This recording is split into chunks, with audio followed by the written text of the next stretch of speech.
Subscribe करू विजय entertainment channel के आ घंटी के निशान के जरूर दबाओ हमरा सबक वीडियो सबसे पहले देखबाक लेल।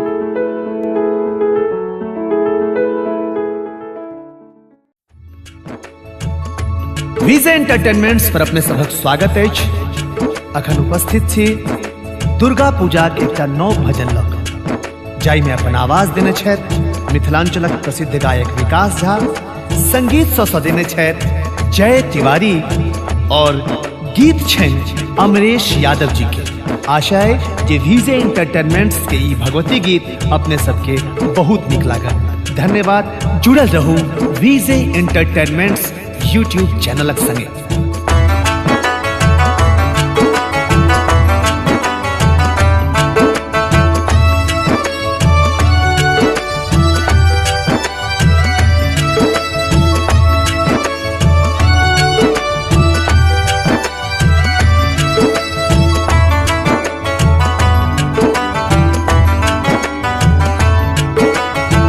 नव दुर्गा सातों बहिन के चरण के पूजब, घर में कलश हम बैसब है, घर में कलश हम बैसब है।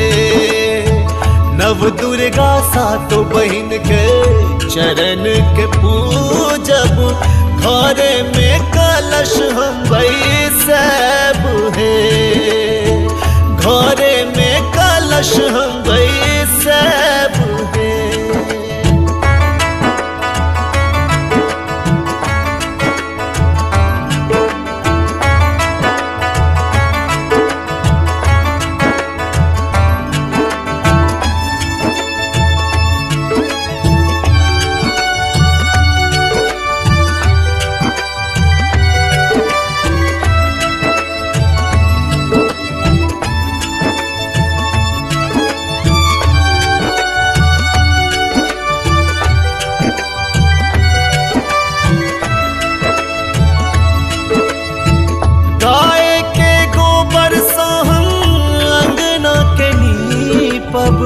नौ दिन करब उपास है, गाय के गोबर से हम अंगना के नीपब, 9 दिन करब उपास है।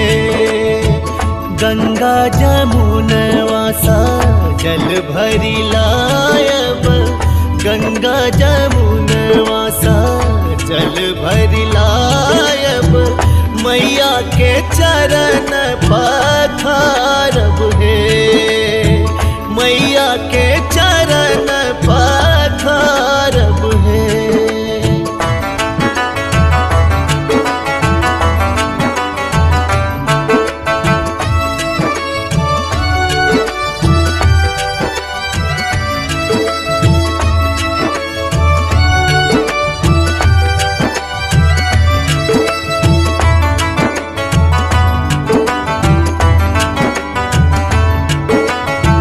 जगमग जगमग अंगना सुहावन, घी के दीप जरब है।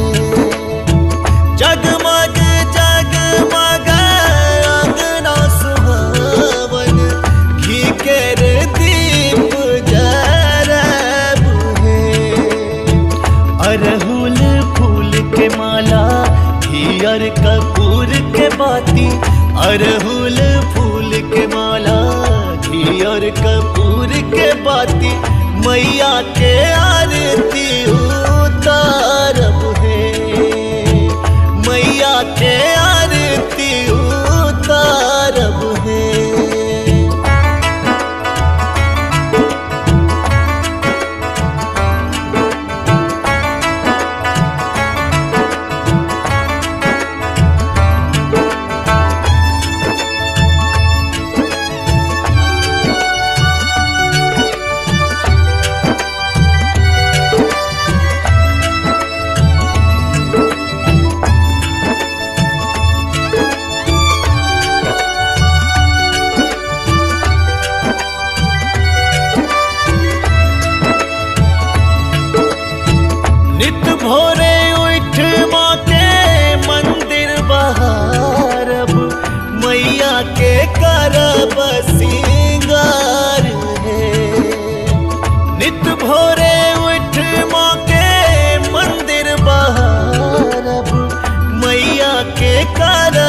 श्रृंगार है। जय अमरेश विकास माई के चरण में, जय अमरेश विकास माई के चरण में, ठार छै माथ झुकाए है, ठार छै माथ झुकाए